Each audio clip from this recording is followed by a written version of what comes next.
Butch Cassidy and the Sundance Kid by Hannah Ty.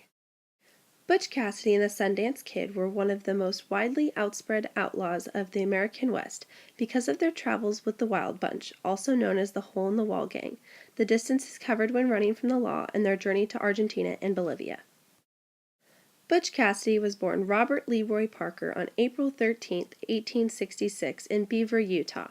His first run-in with the law was when he stole a pair of jeans from a local store and left a note saying that he would pay the store back.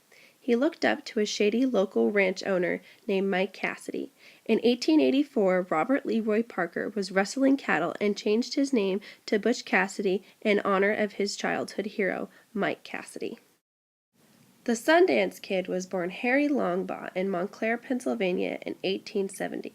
His first encounter with the law was when he was involved in a rustling in the early 1880s in Sundance, Wyoming. He was arrested and served 18 months in prison. This is how he earned the name the Sundance Kid, because of the crime and time that he spent in Sundance, Wyoming. The Wild Bunch was a group of outlaws that was led by Butch Cassidy. They consisted of several notorious outlaws, such as the Sundance Kid, Harvey Logan, alias Kid Curry, Ben Kilpatrick, the Tall Texan, Harry Tracy, Elsie Lay, and several others. The robberies performed by the Wild Bunch are as follows. A bank in Montpelier, Idaho on August 13, 1896. The Pleasant Valley Coal Company in Castlegate, Utah on April 21, 1897. The Overland Flyer train near Wilcox, Wyoming on June 2, 1899. The Rio Grande train near Folsom, New Mexico on July 11, 1899. The Union Pacific train at Tipton, Wyoming on August 29, 1900. A bank in Winnemucca, Nevada on September 9, 1900.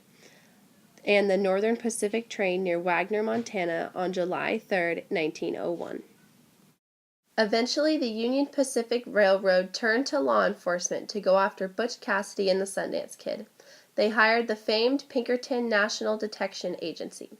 Pinkerton agents and bounty hunters rode on horseback through southeast Utah trying to track them down. Once Butch Cassidy, the Sundance Kid, and Etta Place reached South America, they assumed aliases and bought a ranch. After trying their hands at ranching for several years, Butch Cassidy and the Sundance Kid started their life of crime in South America. Butch Cassidy and the Sundance Kid robbed many banks in South America, including a bank in Rio Gallegos, Argentina, and a bank at Villa Mercedes.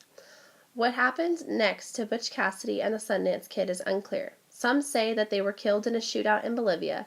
Others say that Butch Cassidy survived and went on to Europe, then returned back home and led a normal life until he died of natural causes.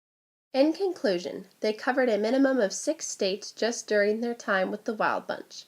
When they were running from the law, they crossed many different types of terrain before they could get back to their home at Hole-in-the-Wall. Once gathering their things, they left for New York with Etta Place to board a boat to South America. Once they were in South America, they started their life of crime that continued until their unknown death or disappearance occurred.